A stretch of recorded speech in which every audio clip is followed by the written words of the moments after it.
அடிப்படையை தாண்டி போகக்கூடாதுன்னு நிறுத்தி வச்சாங்க. ஆண்களை சார்ந்து மட்டுமே இருக்கணும்னு அடிமைப்படுத்தப்பட்டாங்க. அதையெல்லாம் உடைச்சு எரிந்தது யாரு? நம்ம திராவிட இயக்கம் தான். அதை மட்டுமா பண்ணணும்? தேவதாசி முறையை ஒழிச்சோம். சட்டம் போட்டு பெண்களுக்கு சொத்துரிமையை பெற்று தந்தோம். பெண் ஏன் அடிமையானாலும் கேள்வி கேட்டு பெண்களின் கல்வி உரிமை சம உரிமைக்கு நாம் போராடி இருக்கிறோம். அதனால இன்னைக்கு இவ்வளவு தூரம் முன்னேறி வந்திருக்கிறோம். தமிழ்நாட்டை பாருங்க, நாட்டில் இருக்கக்கூடிய மற்ற சில மாநிலங்களை பாருங்க. போன வாரம் கூட ராஜஸ்தான்ல பெண்கள் மொபைல் போன் பயன்படுத்தக்கூடாதுன்னு சில குழுக்கள் தடை போட்ட செய்தி வந்துச்சு. ஆனா நம்ம ஊர்ல ஆப்பிள் போன்களை தயாரிக்கிற தொழிற்சாலைகளை அதை அசம்பிள் பண்றது பெண்கள் தான். திராவிட இயக்கமும் நம்மோட தலைவர்களும் பண்ண புரட்சியோட விளைவுதான் பெண் விடுதலை, மகளிர் முன்னேற்றம். இன்னைக்கு எல்லா கட்சிகளையும் பெண்களுடைய பங்கு குறிப்பிடத்தக்க அளவுக்கு இருக்கு. அதுக்கும் நாம ஏற்படுத்தின விழிப்புணர்வு தான் காரணம். ஆனா வளர்ந்த நாடுகள் கூட எங்கேயுமே பெண்களுக்கான போதைய பிரதிநிதித்துவம் இன்னும் கிடைக்கல. உள்ளாட்சி அமைப்புகள்ல பெண்களுக்கு 33 விழுக்காடு இடஒதுக்கீட்டை நிறைவேற்றினார் நம்முடைய தலைவர் கலைஞர் அவர்கள். 50 விழுக்காடு இடஒதுக்கீட்டு சட்டத்தை நடைமுறைப்படுத்தக்கூடிய வகையில நகர்ப்புற உள்ளாட்சி தேர்தலை நாம் ஆட்சிக்கு வந்து நடத்தணும். தமிழ்நாட்டில் இப்போ பெண் மேயர்கள் தான் அதிகம்.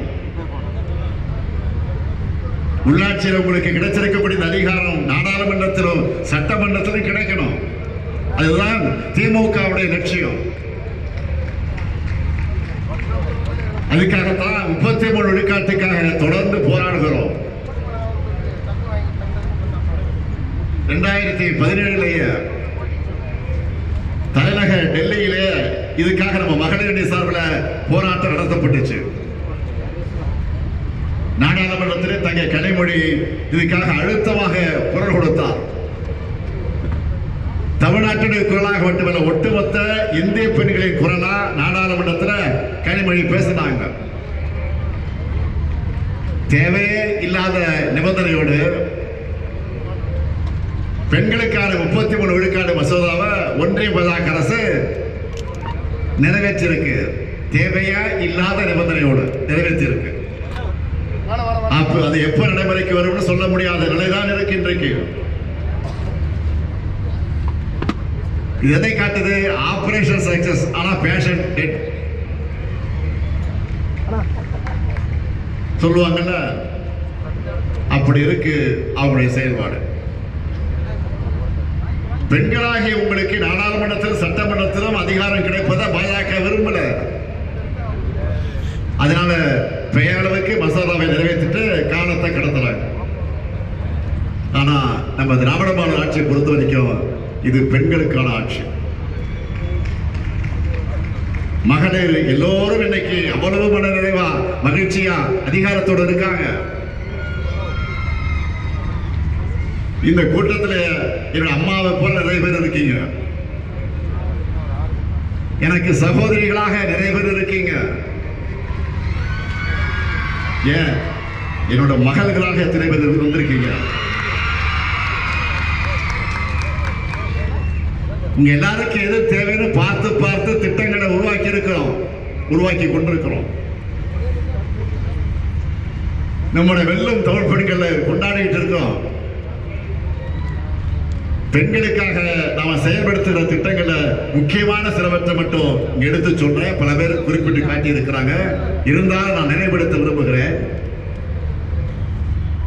1,30,69,831 சகோதரிகளுக்கு கலைஞர் மகளிர் உரிமை திட்டத்துல மாதந்தோறும் 1000 ரூபாய் உரிமை தொகையை கொடுக்கிறோம். குடும்பங்களுக்காகவும் சமூகத்துக்காகவும் தலைமுறை தலைமுறையாக உழைக்கிற பெண்களுடைய உரிமை அது. திட்டத்தின் பேரிலேயே உரிமையை கொண்டு வந்து புரட்சியை பண்ணணும். திட்டமும் பெரிய சக்சஸ். தினமும் எத்தனை பேட்டிகள், எத்தனை பேருடைய வாழ்க்கை கதைகள் இந்த திட்டத்தோட வெற்றி எடுத்து சொல்லிக்கிட்டே இருக்கு. இந்த உரிமை தொகை பல பெண்களுக்கு சுயமரியாதை ஏற்படுத்தி தந்திருக்கு. நிறைய பேருக்கு தன்னம்பிக்கை கொடுத்திருக்கு. நிறைய பேர் இதன் மூலமா சிறு தொழில் தொடங்குறாங்க. இதுவரை ஒவ்வொரு குடும்ப தலைவிக்கும் நாம மொத்தம் 28,000 ரூபாய் கொடுத்திருக்கிறோம். இது சமூகத்தில் மிகப்பெரிய அளவில் பாசிட்டிவ் இம்பாக்டாக உருவாக்கியிருக்கு. அதே போல நம்முடைய மற்றொரு புரட்சிகரமான திட்டம் தான் மகளிர் விடியல் பயணம்.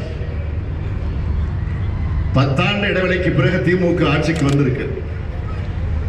ஸ்டாலின் முதலமைச்சராக ஆகியிருக்கிறார் என்ற மாற்றம். ஆட்சிக்கு வந்து அடுத்த நாள் எதிரொலிக்க வேண்டும் என்று நினைச்சேன். அப்படி சிஎம்மா நாம் போட்ட முதல் கையெழுத்து பெண்கள் கட்டணம் இல்லாமல் பேருந்தில் பயணம் செய்யக்கூடிய திட்டத்துக்கு தான். நான் சிஎம் ஆன அடுத்த நாள் பஸ்ல ஏறினதும் டிக்கெட் வாங்க காசு கொடுத்த பெண்கள் கிட்ட மு.க. ஸ்டாலின் ஆட்சிக்கு வந்துட்டார், இனிமேல் நீங்க டிக்கெட் எடுக்க தேவையில்லைன்னு சொல்லப்பட்டுச்சு. நாம ஆட்சிக்கு வந்ததும் முதல்ல பெண்களின் வாழ்க்கையில தான் மகிழ்ச்சி ஏற்படுத்தணும். இந்த விடியல் பயணத்துல உங்களுக்கு ஒரு சுதந்திரமும் முக்கியத்துவம் கிடைக்குதா இல்லையா? அதுதான் என் கனவு, என்னுடைய லட்சியம் எல்லாம். இந்த திட்டத்தால பெண்கள் பயணம் செய்யறது பெரிய அளவுக்கு அதிகரிச்சிருக்கு. நிறைய வாய்ப்புகளை தேடி போய் வாழ்க்கையில முன்னேறிட்டு இருக்காங்க. பல மகளிர் காலையிலே பஸ்ல ஏறி வேலைக்கு போறாங்க.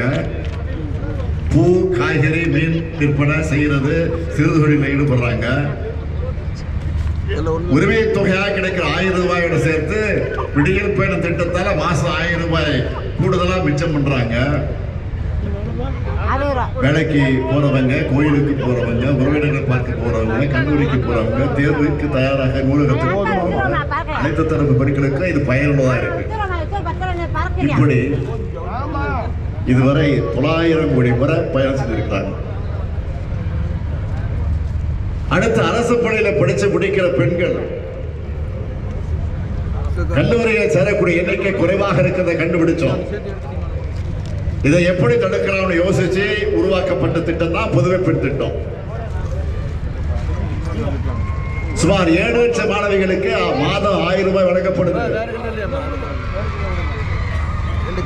இதனால இப்ப பள்ளி முடிக்கிற பெண் பிள்ளைகள் மட்டுமில்லாம பல ஆண்டுகளுக்கு முன்னாடியே படிப்பை பாதியிலே நிறுத்தின பெண்களும் மீண்டும் கல்லூரிக்கு அடியெடுத்து வைக்கிறாங்க. தன்னோட மகனோடு சேர்ந்து கல்லூரிக்கு போற ஒரு அம்மாவை, மகனோடு சேர்ந்து கல்லூரிக்கு போகக்கூடிய ஒரு அம்மாவை கல்வியில் சிறந்த தமிழ்நாடு நிகழ்ச்சியை நான் பார்த்தேன். இதுதான் புதுமை பெண் திட்டத்தோட வெற்றி. அதே நிகழ்ச்சியில நான் முதல் திட்டத்தால ஜப்பானிய மொழி கத்துக்கிட்டு வேலை கிடைச்ச ஒரு மாணவி அந்த மொழியிலேயே எனக்கு நன்றி சொன்ன வீடியோவை நீங்க பார்த்திருப்பீங்க. இப்படி நான் குறிப்பிட விரும்புவது, நான் முதல் திட்டத்திலேயே கடந்த 4 கல்வியாண்டுல 22,17,543 பயிற்சி சான்றிதழ்களை மாணவிகளுக்கு வழங்கியிருக்கிறோம். அவங்கள இப்ப பல பேரும் இப்ப நல்ல வேலைகள் இருக்காங்க. என்னதான் பெண்கள் வேலைக்கு போக ஆரம்பிச்சிட்டாலும் உங்களுக்கு நடைமுறையில் இருக்கக்கூடிய பெரிய சுமை என்பது சமையல் அறை. அவசர அவசரமாக வேலைக்கு கிளம்பும் பெண்கள் தான் சமையலையும் பார்க்கணும். என் நிலைமை இன்னமும் தொடர்ந்துதான் இருக்கு, அது தொடர்ந்துதான் செய்யுது. இதனால சில நேரங்களில் குழந்தைகளுக்கு காலை உணவை சரியா ரெடி பண்ண முடியாத சூழ்நிலை ஏற்படுது. பெண்களுடைய சமையலறை சுவையும் குறைக்கணும், குழந்தைகளுக்கு சத்தான உணவையும் சுவையான உணவையும் பரிமாறணும் தான் காலை உணவு திட்டத்தை உருவாக்கி இருக்கணும். இதனால ஒவ்வொரு நாளும் 19,34,069 குழந்தைகள் வயிறார சாப்பிடுறாங்க. அந்த குழந்தைகளை பெற்ற தாய்மார்கள் தங்கள் பாரம் கொஞ்சம் குறைஞ்ச நிலையில நிம்மதியோடு இருக்காங்க. அது மட்டும் இல்ல, நான் தொடர்ந்து திரும்ப திரும்ப வலியுறுத்தி சொன்ன விஷயம் கல்விதான். யாராலையும் திருட முடியாத சொத்து. அதிலே ஒரு பெண் படிச்சா அந்த குடும்பத்தோட 4 தலைமுறையை முன்னேற்ற முடியும். அப்படிப்பட்ட பெண் கல்விக்கு முக்கியத்துவம் கொடுத்து பெண்களுடைய கல்லூரி கனவை தடைபடக்கூடாதுன்னு தான் புதுமை பெண் திட்டத்தை உருவாக்கி இருக்கிறோம். இந்த திட்டத்தில் மாதம் 6,92,471 மாணவிகளுக்கு 1000 ரூபாய் வழங்கிட்டு இருக்கோம். நகர்ப்புற வாழ்விட மேம்பாட்டு வாரியம் சமத்துவபுரம்னு அரசு வழங்கக்கூடிய வீடுகளுக்கான ஒதுக்கீட்ட அந்த ஆணைகளை கூட குடும்பத் தலைவியின் பேரில் தான் கொடுக்கிறோம். அது மட்டும் இல்ல, பெண்களின் பேரில் பதியப்படக்கூடிய அசையா சொத்துக்களுக்கு பதிவு கட்டணத்தில் 1 விழுக்காடு சலுகையும் கொடுத்திருக்கிறோம். கனிமொழி பேசுகிற போது சொன்னார, நம்மளோட முயற்சிகளால கடந்த 4 ஆண்டுகள்ல ஸ்டார்ட் அப் நிறுவனங்களோட எண்ணிக்கை 6 மடங்கு உயர்ந்திருக்கு. அதையே இந்த நிகழ்ச்சியில நான் குறிப்பிட்டு சொல்லணும்னா, அந்த ஸ்டார்ட் அப் நிறுவனங்களோட எண்ணிக்கையில சரிவாதி நிறுவனங்களை பெண்கள் தான் தலைமையேற்று நடத்துறாங்க. இதுதான் தமிழ்நாட்டுடைய தனித்துவமான சாதனை. அதே போல கிராமப்புறங்கள்லையும் பெண் தொழில் முனைவோர்களை வழிகாட்டி வளர்த்தெடுக்கிற தமிழ்நாடு ரைஸ் TN ரைஸ் திட்டமும் வெற்றி பெற்றிருக்கு.